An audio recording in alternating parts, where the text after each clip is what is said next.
Oke, jadi kita sekarang berkendara pas malam jam setengah 8. Ini saat pencahayaan lagi kurang-kurangnya. Pastinya mata pengendara kurang terang juga. Jadi sarannya satu ya, ganti lampu biar yang lebih terang atau ngikutin lampu jalan. Kalau lampu jalannya kurang terang ya diusahain lampunya pakai high beam, pakai lampu jauh. Cuma ingat kalau pakai lampu jauh usahain jangan sampai nyiloin dari arah berlawanan atau mobil yang ada di depan, kendaraan yang ada di depan. Soalnya kadang ada kendaraan, entah mobil, entah motor, entah bus, entah apa itu, dia nyalain lampu jauh nggak dimati-matiin, jadi bikin pengendara lain silo. Takutnya bikin kecelakaan atau semacamnya karena nggak kelihatan. Sekarang kita lagi macet di daerah Serpong. Pasti ada beberapa orang yang masih bingung cara ngukur jarak aman pas lagi macet gini. Kalau lagi macet gini kan pasti ada kendaraan, entah mobil atau motor. Kalau ada celah kayak gini dia pasti suka ikut masuk. Ini kayak gini nih. Oh enggak, dia belok. Kirain mau ikut masuk. Takutnya kalau jaraknya kejauhan ada kendaraan yang nyelonong. Tapi kalau jaraknya kedekatan takutnya kenapa-napa. Ini kayak gini contohnya. Dia masuk jalur salah tuh, baru ngacing sen. Terus tadi sen kanan pas sudah masuk jalur.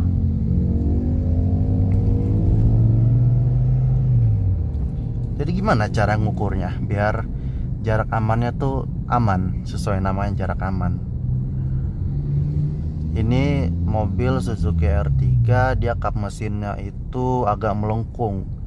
Jadi kalau dilihat dari sini ini nggak kelihatan nih ternyata ya. Ya jadi intinya kalau nggak kelihatan ujung kap mesin, pakai patokan itu aja, wiper tuh. Pakai patokan wiper atau patokan apa yang paling ujung. Itu bisa jadi patokan. Tapi kalau malam bisa juga enaknya pakai patokan sorot lampu. Ini kan jaraknya lumayan, sorot lampunya nggak terlalu pekat. Kalau makin dekat pasti sorot lampunya makin pekat dong. Kalau makin dekat makin pekat. Kalau udah dinilai cukup pekat, terus dari wiper ini udah mulai nyentuh titik tertentu, ya mulai aja berhenti kayak gini. Ya ini kelihatan dari pantulan mobil depan masih lumayan jauh sih jaraknya, cuma nggak apa-apa. Udah aman ini, harusnya motor udah nggak bisa lewat. Kalau gini kita lihat hidungnya, hidung kap mesin nggak kelihatan.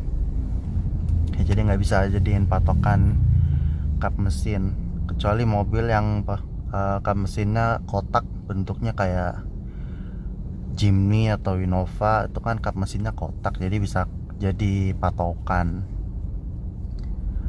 Jadi gitu caranya kalau lagi jaga jarak ke depan pas lagi berhenti. Kalau jaga jaraknya kejauhan lagi berhenti gini, pasti ada aja motor yang nyelip. Soalnya ya motor kan dimensinya kecil, bisa nyalip-nyalip kemana-mana, jadi enak. Nah, mobil yang disalip kalau kebaret motor kan ada yang mau ganti, ada yang enggak. Mayoritas nggak mau ganti, ada yang mau ganti cuma dikit doang. Jadi mending jaga jarak cukup deket. Cuma kalau lagi di tanjakan jaraknya jangan kedekatan, apalagi di belakang mobil gede. Bahayanya mobil gedenya nggak kuat nanjak, terus ya merosot. Kalau jaraknya kedekatan ya susah, nggak bisa ngindar, apalagi belakang kita ada kendaraan. Otomatis kita jadi korban truknya, truk kendaraan besarnya yang nggak bisa nanjak, pasti mundur.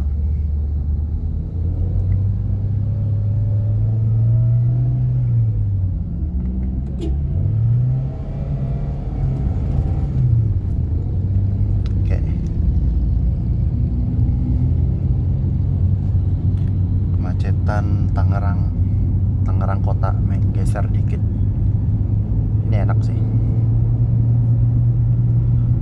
lagi berhenti macet, entah lampu merah entah apa, yang penting berhenti, usahain jarak ke depannya jangan terlalu jauh tapi jangan terlalu deket juga.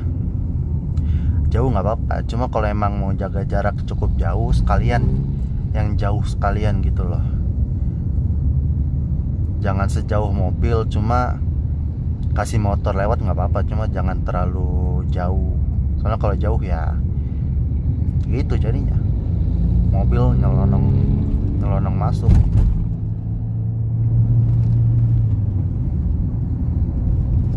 Itu caranya jaga jarak kalau lagi di macet. Kalau lagi tanjakan tadi udah dikasih tahu,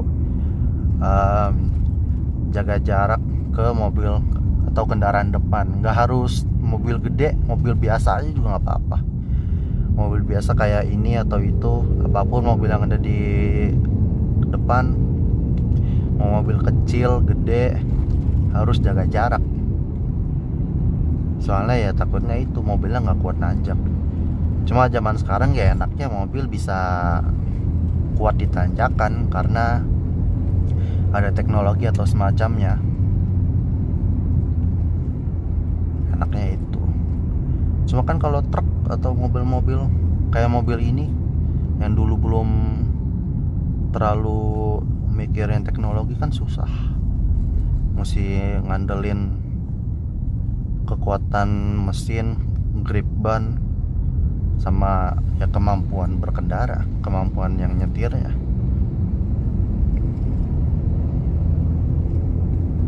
Sama usahain kalau di tanjakan jangan jalan pelan, depannya kosong tapi jalan pelan tuh jangan. Pelannya itu dalam artian dia kuat nanjak, mobilnya, kendaraannya kuat nanjak, tapi jalannya pelan. Padahal kendaraannya kuat nanjak, nggak ada beban, nggak ada apa, bisa nanjak enak, tapi jalannya pelan itu jangan. Usahain kalau nanjak ya dikencengin lah, jangan terlalu kenceng tapi jangan terlalu pelan juga, kasihan yang di belakang, takutnya nggak bisa nanjak.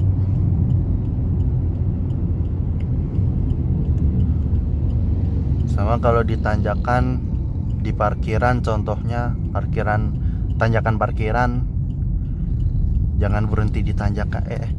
Saya ada motor berhenti sini.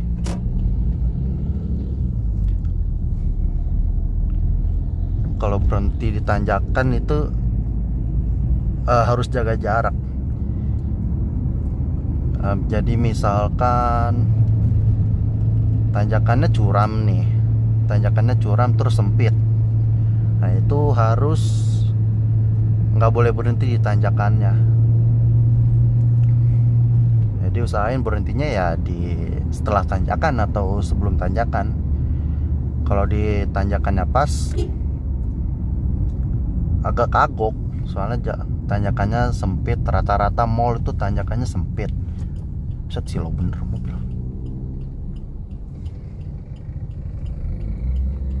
Itu contohnya tuh, high beam nyala mulu, silo kan yang sini.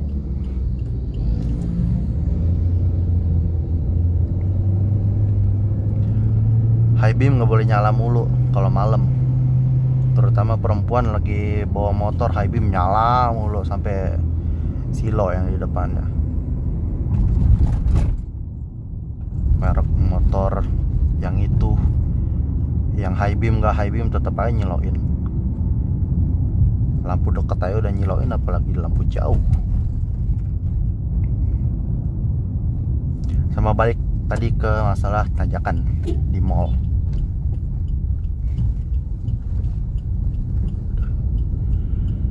Tanjakan di mall diusahain jangan berhenti di tanjakannya. Soalnya kan biasanya tanjakan di mall itu nggak terlalu panjang, terus juga dia sempit, jalanannya kanan kiri sempit banget.